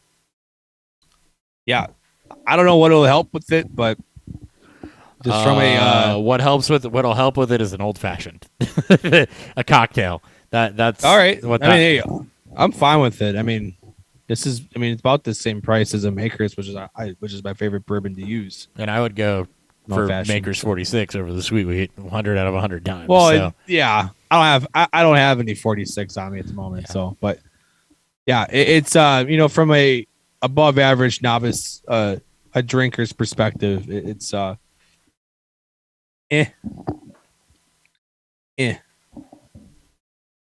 are you grabbing? Oh, some 46 cask. Oh, cask strength. Ooh, I do love me some cask strength. I mean, anything I see that's cask strength, I get excited. I like higher alcohol. I got some new stuff you need to try. I mean, I still have the Makers I got when I was at Slaughterhouse. I haven't cracked open. I'm waiting for that. I mean, I'm bringing that when we link up next, and then obviously I'll bring it to Cincinnati when we see Brad next. Got a newer single barrel that I picked up while I was down there that you need to try. It was a bottle to support a charity that does research into SIDS. It's one of the best expressions from them I've ever had. I actually got the winter release of the Woodford Masters Collection, the 5 malt stouted mash bill. Okay. That'll make an appearance on the show because it's a crossover. And then, yeah, there's a couple other things I picked up. Excited. All right. We have 5 games. 1, 2, 3, 5 games left. 3 afternoon games and the 2 night games. Yeah. And then anything else that gets pushed forward, which I wouldn't be surprised. I don't know that anybody's trending that way. Saints are probably maybe the worst Chiefs, off. because the Chiefs have had a shit ton. Saints are pretty bad right now, too. Saints Monday night. That might actually save them. Yeah. All right. Bears at the Seahawks. Seahawks 6.5-point favorites. I hate 41, or I'm sorry, 42.5. It's the game total. Bears haven't covered a game against the spread since early November. Seattle's kind of been back and forth. A little better recently. 3 out of the last 4 games covered. And they're at home. Seattle, though, is also dealing with some of their own COVID problems. I think Tyler Lockett's been activated off of it, though. I think it's the last one I saw today at some point. Also take Seattle at home if I'm betting this game. I think 6.5 is a bit too rich for a team that's been inconsistent from an offensive standpoint. Outside of this 10-point game against the Rams, 33-30 against Houston and San Francisco is encouraging. And it's the Bears, but the Bears got absolutely everything I think they could have asked for from that secondary without their starters. I thought they played tremendously well. That defense played extremely well. So I'm not going to bet the spread here. I think it's too high. And the game total feels like a trap. This is probably, I'm going to avoid betting. Yeah, Thomas Graham, by the way, one of the call-ups in that secondary got signed to the active roster. Was it 27? 27. 27, and then I think I saw 22, where played extremely well. Yeah, Thomas Graham, 27, was the 6th-round pick that apparently had like a lot higher pedigree, but it opted out. Okay, so yes. He ended up falling to the 6th round primarily on, practice squad guy, and then he got signed off of his performance. So I agree with you. The Bears secondary gave a lot more than they could, and the Bears actually moving the ball between the 20s, and the broadcast beat this point to death, but it's true. The Bears moving the ball between the 20s were fantastic. They got to the red zone, clusterfuck. Total clusterfuck. Penalties, play calling, Justin Fields. If the Bears had kicked field goals instead of going for it on 4th down in the red zone all the time, they would have won that game. They should have won that game. Yeah. They were the better of the 2 teams. Again, score be damned. This is what happens when you get up 2 scores in football nowadays. You become more aggressive on the other side of the ball. Yep. And you saw what happened. All right. So back to that. Akeem Hicks, by the way, big reason that they took over that game. He's on the COVID list now. Sean running game now for them. Yeah, Bilal Nichols, Tashawn Gibson, Jalen Johnson still there. So 2 of their, one of their starting safeties and their best cornerback are sitting there on the COVID list, and then Allen Robinson is still there as well. Not that you would know. Yeah, he's nothing anyway. Yeah. So that's for the Bears. For Seattle, again, we'll keep an eye on that. Biggest names you're watching there are not Allen Robinson. It's the 2 members of the secondary and Akeem Hicks. For Seattle, they did activate Tyler Lockett, so he will be back. DJ Reed, their top cornerback, is still on COVID, though, however, as is Travis Homer, as is Will Dissly. So what that means, Bears secondary, Sean Desai, that group, they did a fantastic job getting them up to speed. The Bears are a little broken up the middle. We'll put it that way. Although we did see them keep Dalvin Cook in check, even though they're broken up the middle. So I'm not necessarily running out to start Seattle backs. Look, we saw the dumpster fire that was them against the Rams, a team that you've been able to run on all season. The Bears were depleted and still managed to keep Cook in check. All that points to me is that I don't want anything to do with Seattle's backfield, given what we saw last week out of the Bears defense and the Seattle run game against what should have been a plus matchup for running backs. As far as the receiving game goes for Seattle, I'm fine with, Lockett and Metcalf. Look, Justin Jefferson still had a decent game. There was no Adam Thielen. who probably changes the complexion of that game. KJ Osborne has flashed this year. He's not Adam Thielen. Yes, the secondary played well. Metcalf has been a little up and down this year. I like Lockett a lot more than I like Metcalf. But I think both of them have value this week, especially with no Akeem Hicks if the Bears can't get that pressure internally. Khalil Mack's been missing a ton of time. So losing Hicks is a big loss to that pass rush, even though Seattle's off. And that's going to be the difference for DK Metcalf, I think, is how much time does Russ have in the pocket? The Bears are missing a key pass rusher. He's going to have time. On the Bears side of this, Dave Montgomery is still just a solid running back, too, that you can go plug in and start. And Darnell Mooney's been their best receiver, especially with no DJ Reed in Seattle. Absolutely like Darnell Mooney's chances. And we saw Cole Kmet start to work in a little bit.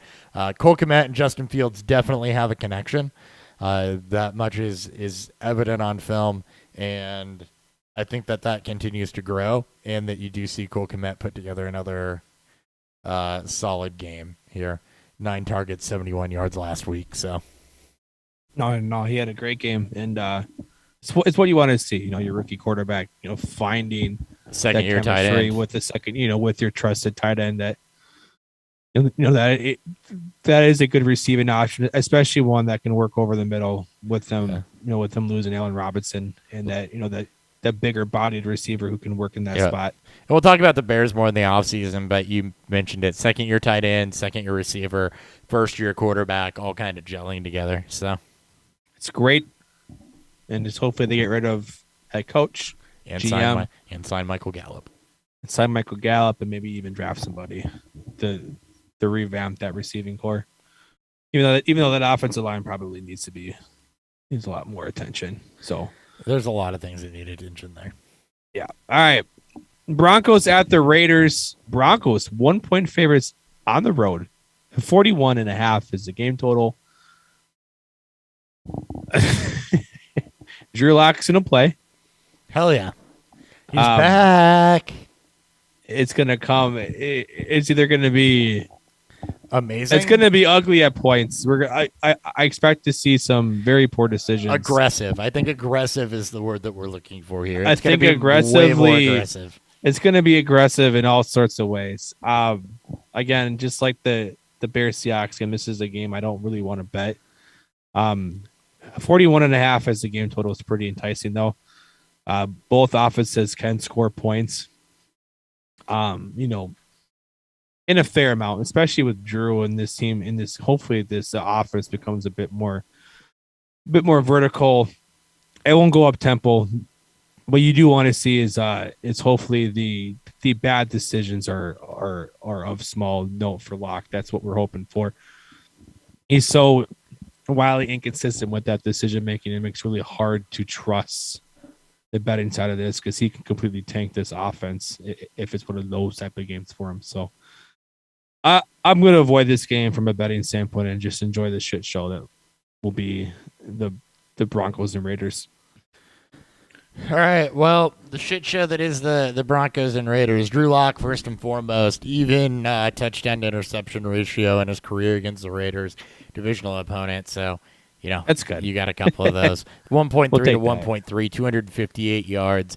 We saw it with Tim Patrick last week, and what you can expect out of the Broncos is that this is going to be more of a downfield attack than you would get with Teddy, that it's going to be a more aggressive game than what you get with Teddy. The Broncos are not really missing anybody other than their center to COVID. The Raiders are down a little bit in their secondary. Brandon Facyson and Nate Hobbs. So a little bit banged up there. We saw Tim Patrick have a good game, have a very solid drive after Drew Lock took over last week. And we've seen Cortland Sutton find some success with Drew Lock as well. It's a plus matchup for the Broncos. So again, if you are 12 targets to Tim Patrick and Cortland Sutton last week. That's more than I think combined they've gotten with Teddy probably out of the last 3 weeks. So against a Vegas secondary that is not very good definitely bodes well for those two. If they've been sitting on your bench and you need to plug somebody in that has a little bit of upside, I think you can absolutely look at either one of those guys to do that. And again, this is the I lost Evans, the I lost Godwin, the Landry's on, in timeout, or not in timeout. He's on the COVID list, and this is again, championship week. You're looking for upside. Those are two guys that have it. Broncos rushing game very, very much went back to an even split last week. You did see actually Javonte Williams be the guy that was more involved in the receiving game, although neither back really got it going there. Both guys were efficient in the rushing game, 15 carries apiece. You're going to see that split again. Again, it is the Raiders. There is upside to that, but there's also Florida, both guys. So just be aware. I don't know that one has an advantage on the other. Javonte Williams maybe a little bit being more involved in the receiving game. I think Javonte Williams at this point is more explosive, but both, he's easily more explosive. Easily. Yeah. Both guys have floor. As for the Raiders, I don't know what the hell they were doing last week trying to target Foster Moreau all the time. Hopefully they've learned their lesson, but this is a tough secondary for them. So, they played already this year, I think. Yeah, I think so. Let's go look at that one real quick. They did play all the way back in week 6. Hunter Renfrow had his second worst game of the year that week. With Darren Waller With Darren Waller there. I'm not worried about that. There should not be a Darren Waller. So, yeah, I'm okay with Renfrow. I don't want to get cute with really anything else. Foster Moreau had a ton of drops, even though he's being targeted. Josh Jacobs, he's another just kind of RB2 that gives you some floor right now. He has generally taken over this backfield. You had 94 total yards out of him last week. So he's a lot like Melvin Gordon in the sense where there's floor, and then if he scores a touchdown, you're really happy with it. But at least there's floor. At least there's floor. That's it. This game is gone. Debo channeling his inner AJ Brown here. I'm okay with that. As this has become Debo up to almost 175 total yards. Say 175? Yeah. No touchdowns, obviously, but this game was core game. How about 100? How about 105? He has 143 reception yards. Oh shit! 32 receiving. This hasn't updated yet. Then yeah, I'm watching mine through Sleeper. Oh. Sleeper, I think is. A little bit better. There it went. Yeah, he had a 56-yard catch. So and first and goal. Come on, Jeff Wilson. Which hurts because I'm playing against him, but thankfully AJ Brown is doing the best. Yeah, but on the plus side, it hurts Nick too. It does. That's fair. I mean, he hurt us for 3 years now. He's gone. So, all right. Anyways, 3 games left. Last of the 3:00 games. Steelers at the Chiefs. Chiefs 8.5-point favorites. 45 even is the game total. Chiefs have covered 5 games straight. Been on an absolute tear. Defense has been playing extremely well. We know Pittsburgh's offense not good. So Chiefs to cover 8.5. And this game they go under. I don't expect Pittsburgh to do that well. 19 points at 28 against Minnesota, but only 20 against Baltimore, 10 against Cincinnati. You had the 37 against the Chargers, which was nice, but the Chiefs defense has stepped up.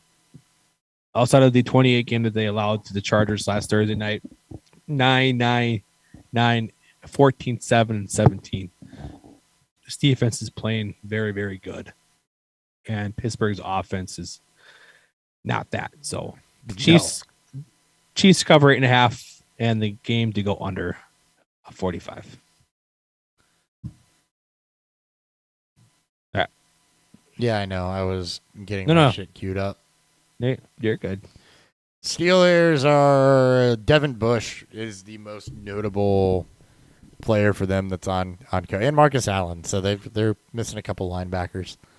As for the Chiefs, you mentioned they have the bad outbreak. Tyreek Hill is one of them.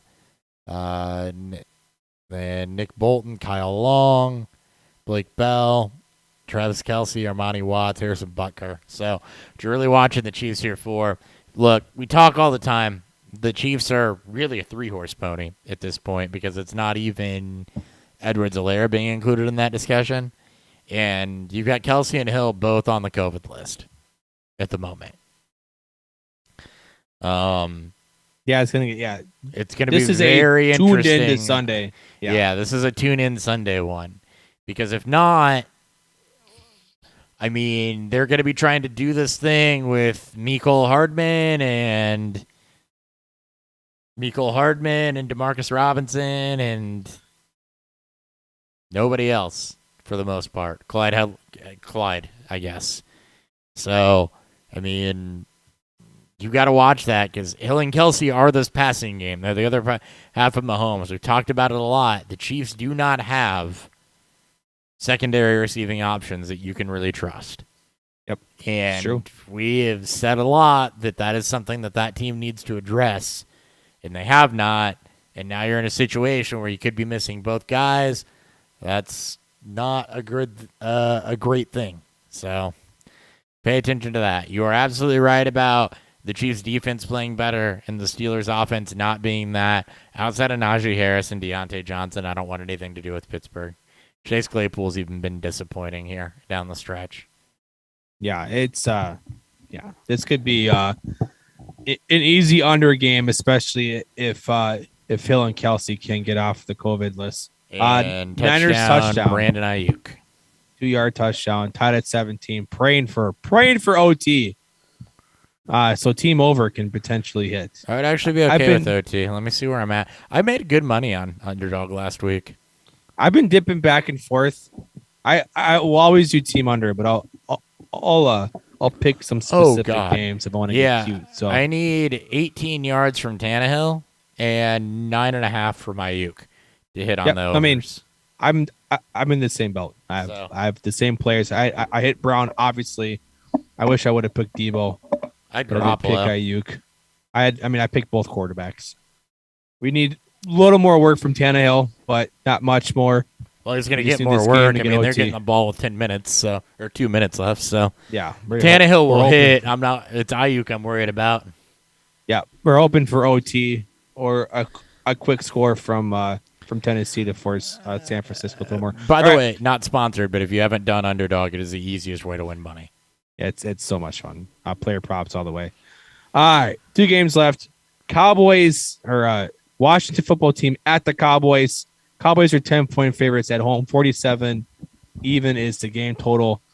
This is this one's really predicated on if we're gonna get Heineke back in this.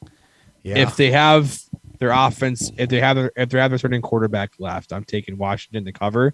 If they don't, then I'm taking Dallas in the under.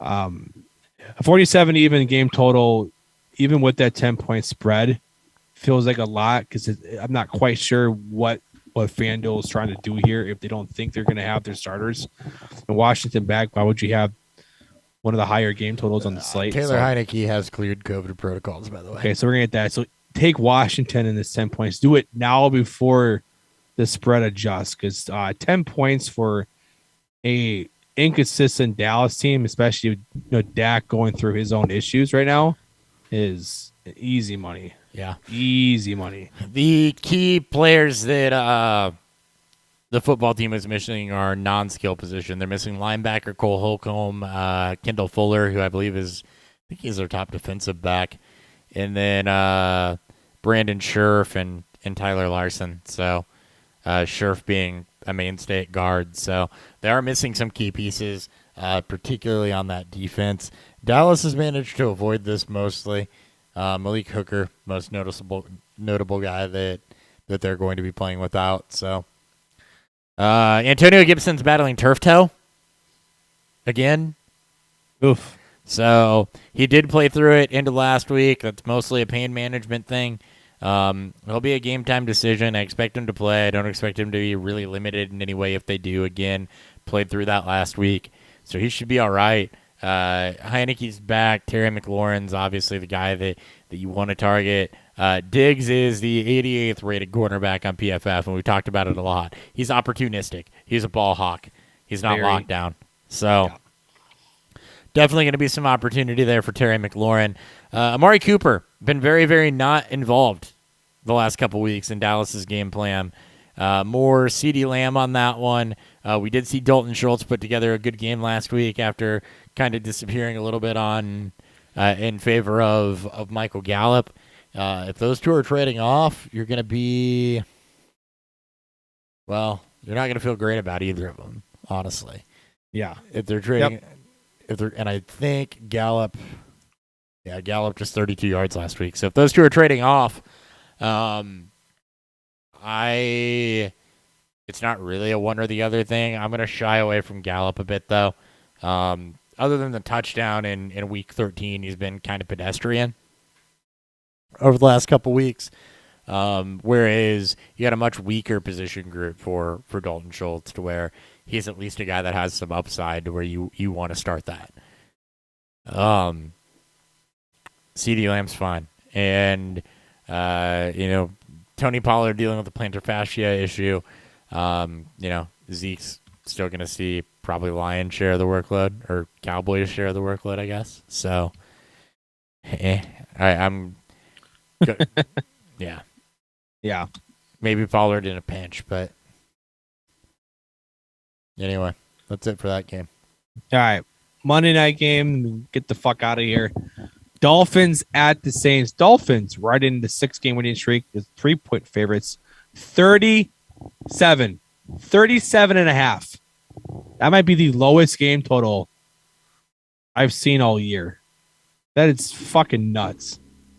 37 and a half is the game total. Good Lord. I know there's some the Saints are going through their COVID problems right now. I would have still taken the Dolphins anyways. Riding high on this 6-game winning streak. Tannehill just hit the over. Yeah, it's perfect. I need we need the Niners to get the ball back so you can get no, he didn't. I lied. Chance to go here. I lied. Anyway, not important right now. Keep going. We'll get through this, and then we can root for the end of this game together. Yes, together. I'm still taking the Dolphins to cover -3. Saints are going through their own COVID issues, I believe, right now, and his game total just seems way too fucking low for me to even care about. Just give me the Dolphins to cover 3. Yeah, this is a really hard one to care about. Jalen Waddle should be back. He gets a ton of target volume. Saints defense is tough. Gardner Johnson's going to be we'll call it unique challenge there. Yes. But as is Lattimore. So Waddle's been pretty bulletproof this year, though. Gaskin and Duke Johnson. Saints decent against the run. Pretty good against the run, actually. That really makes me not want to chase Duke Johnson points. You also probably saw more workload out of him than you would normally get, given the fact that Gaskin was coming back from COVID. That's going to be a clusterfuck of inefficiency coming out of that backfield this week, I think. I don't want anything to do with that. On the Saints side of it, if your name's not Kamara, probably don't want much to do with that either. Marquez Callaway is a deep ball artist. There's a lot of boom busts there. You're not going to have Taysom Hill, or are going to have Taysom Hill. I don't really know. Taysom Hill ruled out officially, I'm pretty sure. Trevor Siemian's on COVID protocol. Right now, you're looking at Ian Book for the Saints. Yeah, it's both Trevor Siemian and Taysom Hill have been ruled out. So Ian Book, Notre Dame is your starter. Yep, and I don't have anything to say. Really. Not about Ian Book, anyway. I don't even think I actually got around to watching his film. I think he was far enough down for me to where I just didn't do it. He's So, Ian Book's, very meh, third-string quarterback. You'll see what you get, but that's not going to make you want to do anything with that receiving game. It's Kamara, and they'll probably try to lean on Ingram a little bit more as well. try to get most of their offense going through that running game. It's the one thing not having Taysom Hill does help with is the Mark Ingram front. But still, I don't want to rely on that either. There's other guys that I like more than that, like Craig Reynolds, for example. Yeah. All right. That's all we got. We'll be back next week. We'll see you guys on Sunday. We will see you guys on Sunday. Maybe earlier than normal, but we'll see you on Sunday. I'll talk to you about that in a minute. All right. All right. See you guys. See you guys.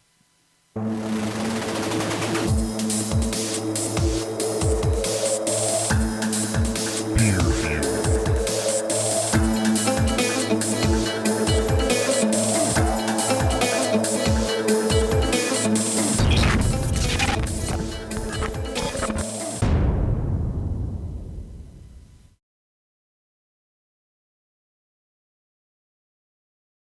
Second and 5 at the San Francisco